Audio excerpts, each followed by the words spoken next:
This is Rogers TV. The opinions expressed in the following program are those of the participants and do not necessarily reflect those of Rogers nor Rogers TV. Securing your recycling in a few steps is simple, like bundling your cardboard separately. These bundles can act as a lid for your blue box or placing heavier items such as magazines on top of papers with no material above the rim.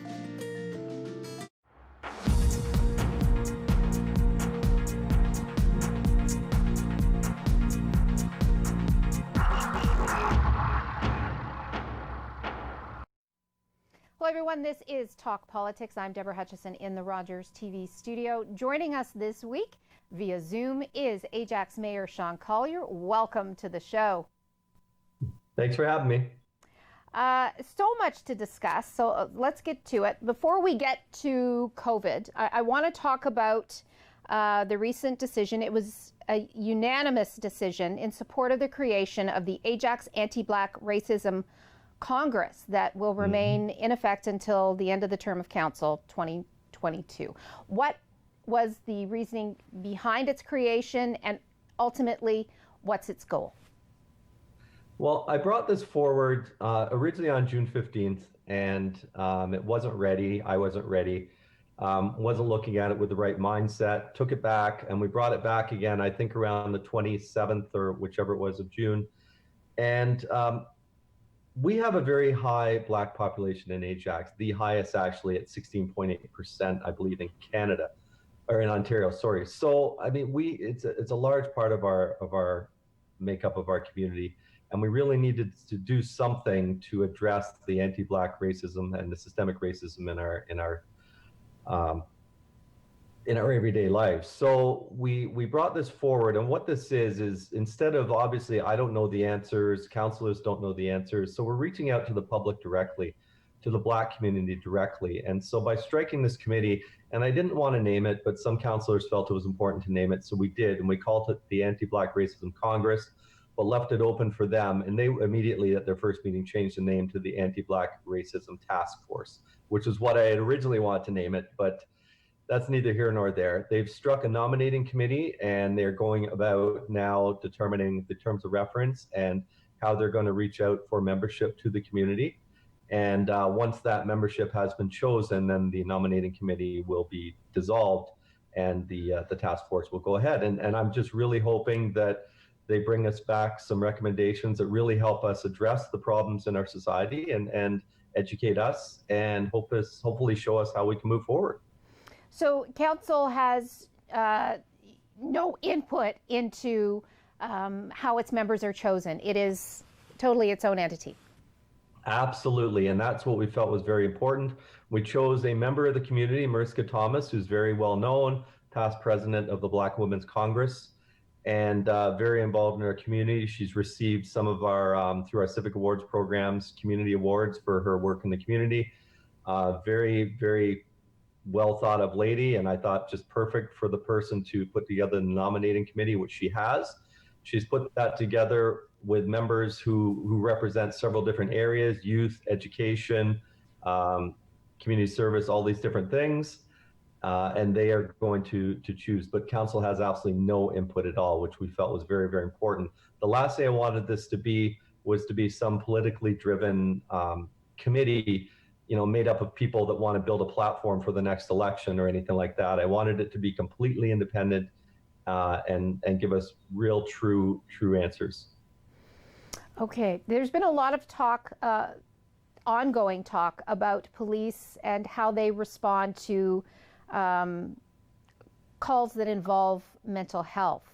We are taping this Thursday, July 23rd. At the next regional council meeting, you have a motion going forward in regards to DRPS and mental health calls. Let's discuss that.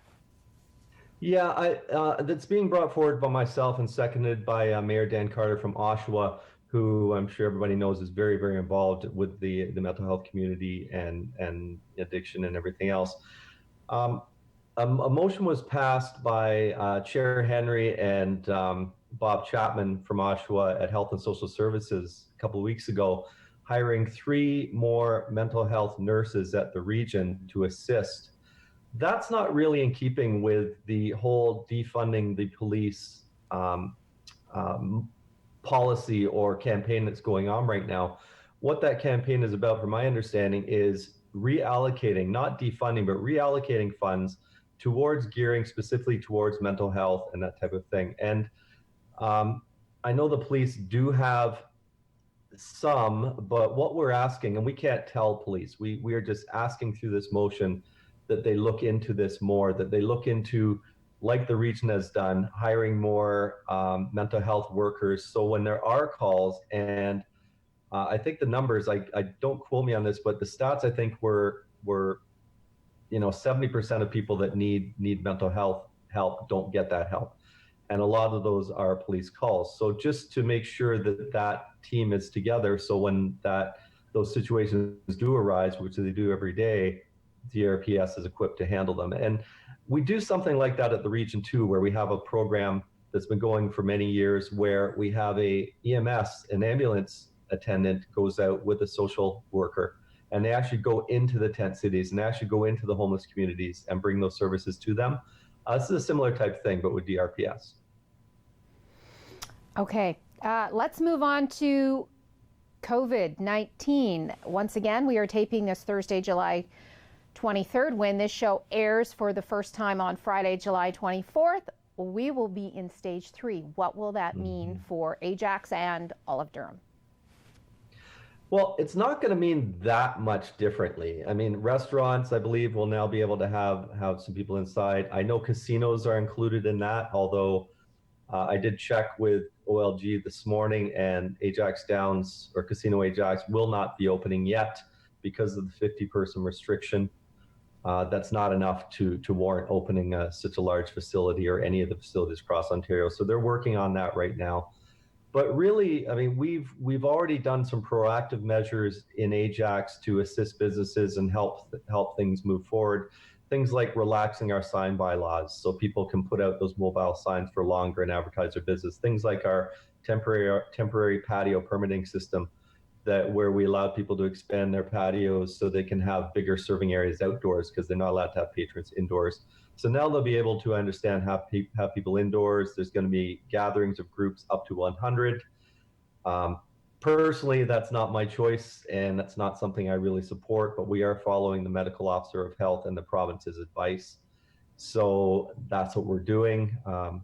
I hope we're not undoing all the work that we've done so far.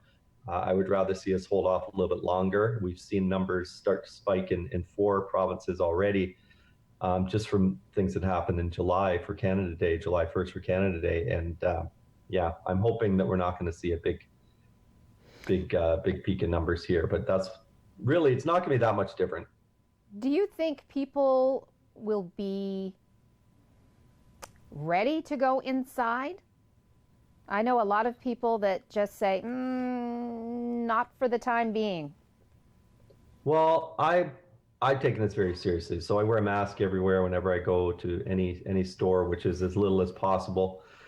But I have not seen the same from a number of people.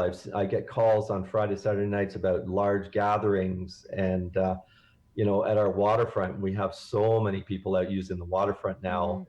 It's so packed, and it makes it almost impossible for social distancing. You see the beach in Vancouver, the pictures that came out yesterday, thousands of people on the beaches. So I don't think a certain part of the community is doing it anyway. If you tell people 10, they're going to have 20. If you tell people 100,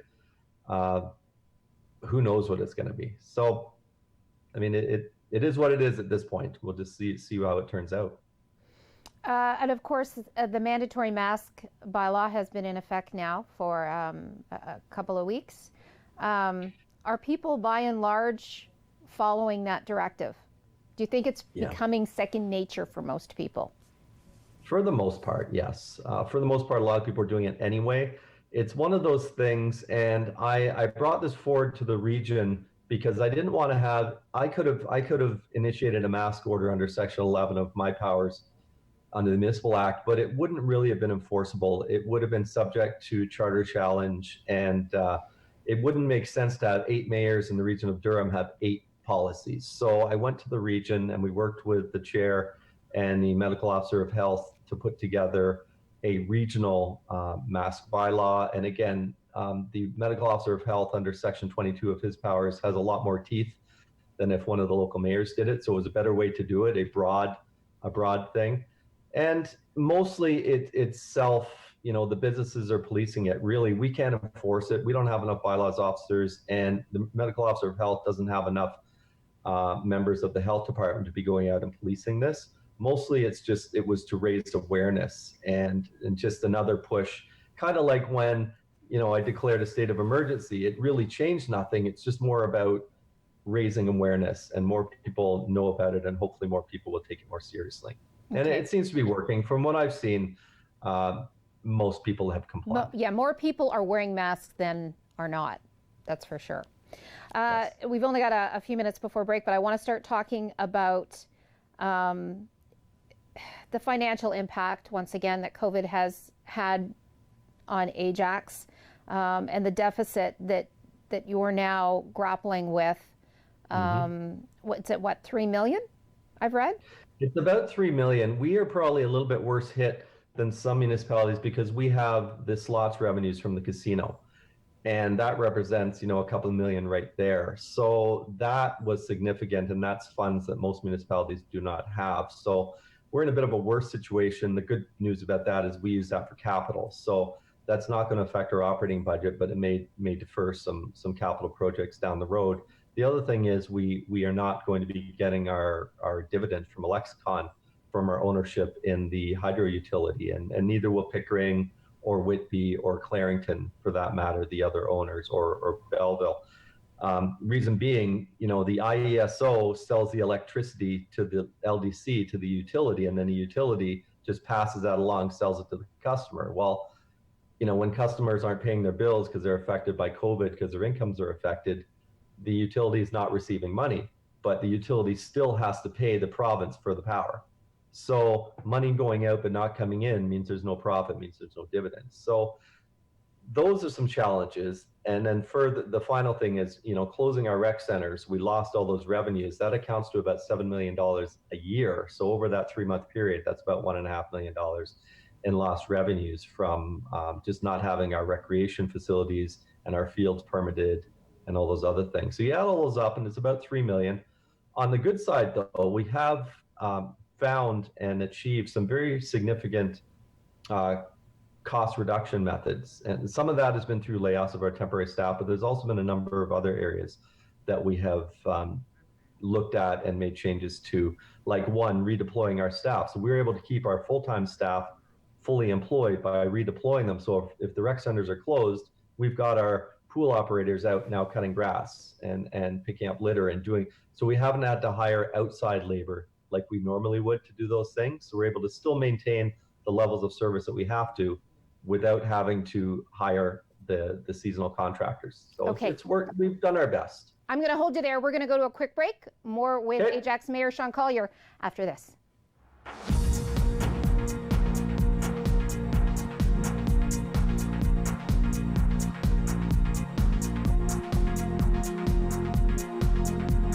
Securing your recycling in a few steps is simple, like crushing your cans and bottles down in your container's blue box and your box board down in your papers box. This saves a lot of space and reduces the possibility of material blowing out of your blue box on windy days.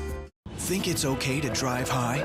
Think again. Drug-impaired driving is as illegal as drunk driving, and in Ontario, the penalties are the same. If police suspect you're driving under the influence of drugs of any kind, or a combination of drugs and alcohol, and you fail a roadside test, your license will be suspended immediately for up to 30 days. You'll pay a penalty of $198. And you can be charged with a criminal offense of impaired driving, the same as alcohol. Driving high is never okay.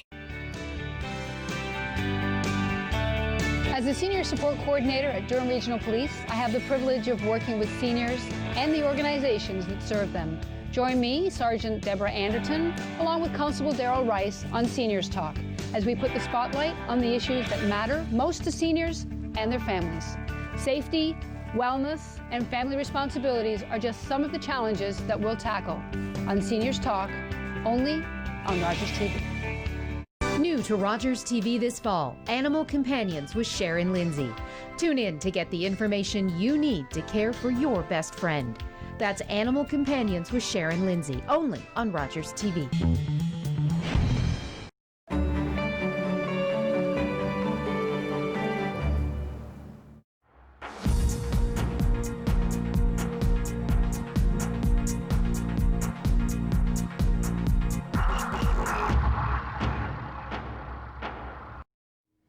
We are back. This is Talk Politics on Rogers TV. I'm Deborah Hutchison, and joining us this week is Ajax Mayor Shaun Collier.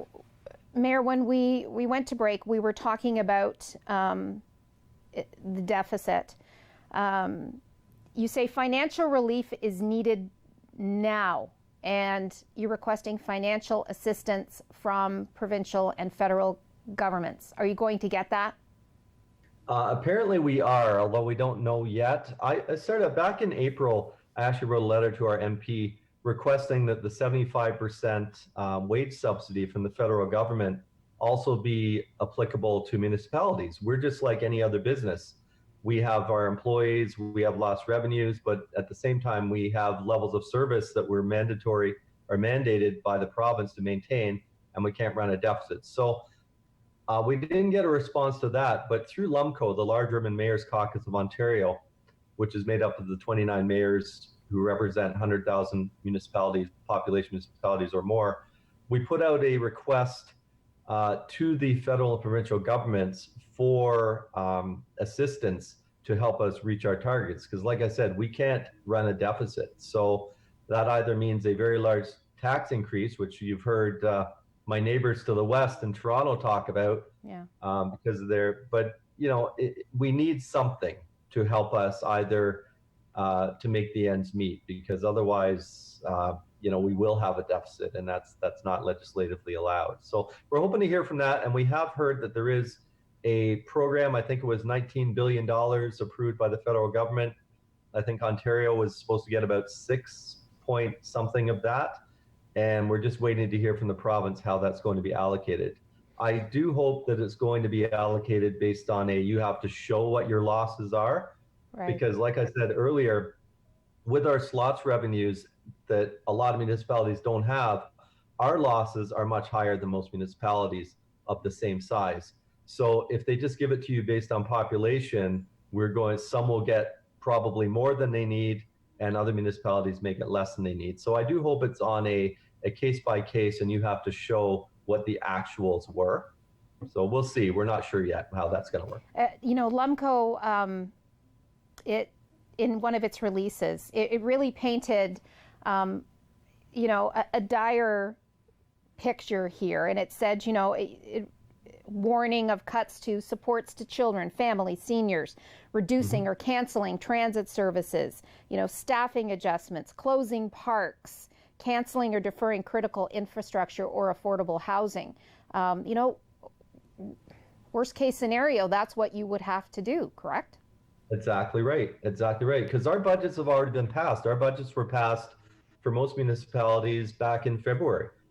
And so those commitments have been made. We can't go back to the taxpayer and say we need more property taxes right now. So the only way to do it, to balance the books right now, would be to cut services. I'll use transit as an example, because I chair transit and you'd mentioned transit, and that's one of the biggest drivers for losses at the region. Originally, we were forecasting that Durham Regional Transit was going to lose about $20 million. We made changes. Again, we had a couple of months there where we did not collect fares because we had the rear entry of the buses for safety and distancing. We started collecting fares again on the 4th of July, I believe it was, 4th or 5th of July. We made the changes we've cut some routes that weren't used as much to help, and we managed to bring that 20 million projected deficit down to about $6.8 million deficit, which is significant, but it's still a $6.8 million deficit. So we've got to figure out a way to balance that. So if you can't get the funding, if you can't get the money, we've got to cut the services. And that's all there is to it. Right. In addition to that, we were talking to Bill. Not opening a community center or something like that. Yeah. We were in terms of transit, we were also talking to Bill Holmes earlier this week. And, in one of his general manager's reports, it was also mentioned that you've had quite a lot of vandalism to deal with as well to the bus shelters, correct? That's the other thing. And each instance of vandalism is around $1,500. So, every pane of glass that somebody breaks, it costs us a lot of money, and it's avoidable. There's no reason for it at all. But more people are home, more people have free time, they're bored. So unfortunately, we're experiencing that type of thing. Okay, let's talk about business recovery. As we mentioned, you are going into, or when this airs, you will be in stage 3. You've also been talking about business recovery by relaxing your portable sign restrictions. You mentioned that in the first segment. What does that entail? Well, we used to allow businesses to put out those mobile signs, I believe it was 3 or 4 times a year, which we've relaxed now, because putting a sign out for 2 weeks, 3 or 4 times a year is not really going to be helping at this stage. So we've relaxed that. And you will see more signs on the boulevards. But again, it's just another measure to try and relax things and let people advertise their businesses and stay afloat, make more money. Back on July 13th, you went to Queen's Park and met with some ministers. What was on the agenda? That was to do with Durham Live and the minister's zoning order request that Pickering has put forward for that project. We met with Ministers Phillips, Minister Betham Falvey, and as well as Deputy Mayor Kevin Ash from Pickering, their CAO, my CAO, our planning departments. And we wanted to discuss basically the exact same things that I've been talking about for the last year and a half. There was no surprises. The road networks going in and out of that facility are not in place. They were supposed to have been in place before H1 was lifted. They're supposed to be in place before H2 was lifted. They're still not. And according to the documents I received on Monday of this week, the scheduling, only one will actually be finished of the 5 in 2020, and 3 of them will be finished next year, start or mid of 2021, which is just not acceptable now that they've got a minister's zoning order, or they've requested a minister's zoning order to lift H3, which is to do with the interchange of the 401. Now, we don't want an interchange of the 401, but you can't get rid of that and take that off the table until you've addressed how you're accessing the site and got the proper road networks in place to manage that traffic. And like I said to Kevin Ash at the meeting, I'm not saying anything that I haven't been saying for a year and a half. This is exactly the same, but we still haven't seen anything move forward on this. So, we're not supportive of that minister's zoning order, that's for sure. The ministers. So that was just to fill in the ministers and let them know what our concerns were. And I followed it up with a full package that I sent to the ministries as well. So what's with the delays? You say only, one of the measures will be in place by the end of 2020. I don't know, Deborah. I have no idea why this has dragged on. This Durham Live project is at least 5 years in the making so far. At the works department at the region last October, November, I think it was, at the November meeting, the region finally approved the road networks being the 5 interchanges to access the site. And at the time I said, why is this just being approved now? The facility is supposed to open in April, in 6 months, and you haven't even started the road networks yet. I don't know what the delay was up to that point, but since then, the road networks still haven't been completed. And that's a problem. And one of them at Brock, in Pickering, and Bailey requires expropriation, which is going to take longer even. So that one's the one that's not going to be done till probably mid to end of next year.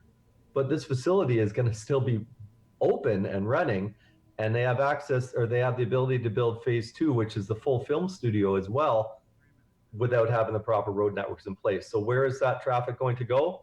I don't know. But I'm guessing it's going to, a lot of it, go right up Church Street through Pickering Village, which is already a very congested area. And, that's not the way this is supposed to work. Those road networks were supposed to be in place before this thing opened. With COVID delaying everything? Is the opening of Durham Live, though, going to be delayed? Which is a It positive. has been delayed because it was supposed to open in April, but that doesn't affect the road works, Deborah. The road works projects were exempt under the provincial emergency order. So that construction could have gone ahead. That was a priority project, and those constructions could have gone ahead. So it's not COVID related, the delays. Anyway, we have another meeting, I think, scheduled with Pickering next week, and we'll see where we are. I'm more than willing to work with them. I'm more than willing to work with them. I've had lots of talks with the developer about working with them on another site. These are major investors. I would love them to come to Ajax and build some businesses here, create some jobs here, pay some taxes here. Absolutely. But we need to make sure it's done right. So I'm more than willing to work with them, and we've got another meeting next week. So we'll see where it goes. Okay. We've only got another couple minutes, but I do want to mention you are hosting Friday afternoon coffee chats on Zoom with residents. I guess you have adjusted very nicely to this whole digital and virtual world, yes? It's really important. Yeah, it's really important to still be accessible. I mean, I only have one phone, and that's my cell phone, and people call me directly. They can reach by email, but still, that face-to-face is still important. So I want to just make sure that I was fully accessible just for people that may want just ask questions. And I've had, as many as during the Black Lives Matters thing, when we were putting that anti-Black racism task force together, we had a very large turnout. To last Friday, I think I had one person, but regardless, that's still one engaged resident. That's still one person that is, walking away from that, both of us a little smarter on what's going on around our town. It's important for people to express their concerns. I don't like what's happening sort of through social media, where people are resorting to, online public shaming and stuff. That it's pointless, because you're not getting your answers, and you're just complaining online. Where this way, we can have the conversation. People won't always agree why things are done, but at least they understand the reasoning behind it. And it's just a good way to keep communication open. Okay. And on that, I'm going to have to say goodbye for now. Thanks so much for joining us. Thanks to our viewers again. Until next time, I'm Deborah Hutchison. Stay safe, everyone.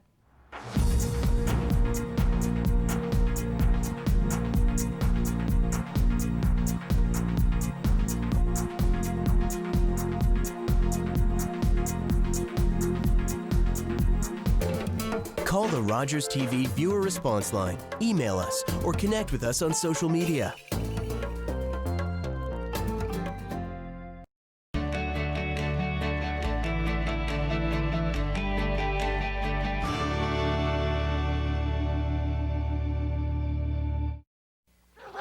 Jean-Marie! Fire! The neighbor's farm is on fire. It's almost to the road. It's heading for us. Help me get the animals out of the barn. The fire's getting closer. I'm on the horse. The house is burning. Get out to the river. Get up. Can't leave everything. Careful. Don't fall. Come on. We have to hurry. Hurry. There's the river. We're going to make it. I can't swim. Yes, you can. Hurry. Hurry. You must get in. I can't. Watch out for Spark. His hair's on fire. Keep their hair wet. In May 1870, fires raged along the Saguenay River for more than 150 kilometers, destroying land and lives. One family survived by dousing themselves all night against the searing heat. One family, among the thousands whose resourcefulness and courage shaped the character of this land.